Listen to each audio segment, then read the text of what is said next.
সাব্রুম মহকুমা ভিত্তিক প্রজাতন্ত্র দিবস উদযাপিত হল সাব্রুম মেলার মাঠে। ২৬শে জানুয়ারি সকাল ৯ ঘটিকায় জাতীয় পতাকা উত্তোলন, জনসাধারণের উদ্দেশ্যে ভাষণ, দেশাত্মবোধক সঙ্গীত, নৃত্যের মাধ্যমে সাব্রুম মহকুমা শাসকের উদ্যোগে প্রজাতন্ত্র দিবস পালন করা হল সাব্রুম মেলার মাঠে।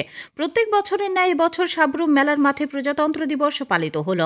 আজ সকাল ৯টায় জাতীয় পতাকা উত্তোলন করে আলোচনা করেন বিধায়ক মাইলাফরু মগ। এছাড়া উপস্থিত ছিলেন সাব্রুম মহকুমা শাসক শিবজ্যোতি দত্ত, সাব্রুম মহকুমা পুলিশ আধিকারিক নিত্যানন্দ সরকার, সাব্রুম নগর পঞ্চায়েতের চেয়ারপারসন রমা পোদ্দার দে সহ অন্যান্য অতিথিরা। বিভিন্ন বিদ্যালয়ের ছাত্রছাত্রীরা পরিবেশন করেন মনোজ্ঞ সাংস্কৃতিক অনুষ্ঠান। পুলিশ সাব্রুম দ্বাদশ শ্রেণী বিদ্যালয়, সাব্রুম দ্বাদশ শ্রেণী বালিকা বিদ্যালয়, জলেফা দ্বাদশ শ্রেণী বিদ্যালয়ের ছাত্রছাত্রীরা পরিবেশন করেন parade.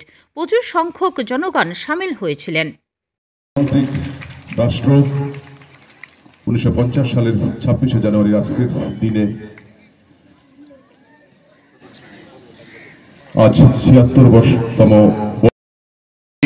জলেফা higher secondary school platoon commander অন্তর্ভৌমিক অভিবাদন জানিয়ে পায়ে পা মিলিয়ে এগিয়ে যাচ্ছেন।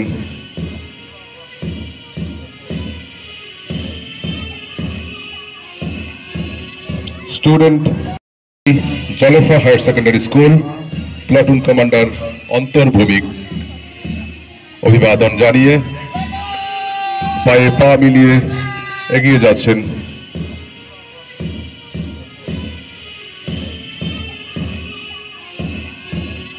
স্টুডেন্ট ব্যুরো রিপোর্ট, হল্লা বল।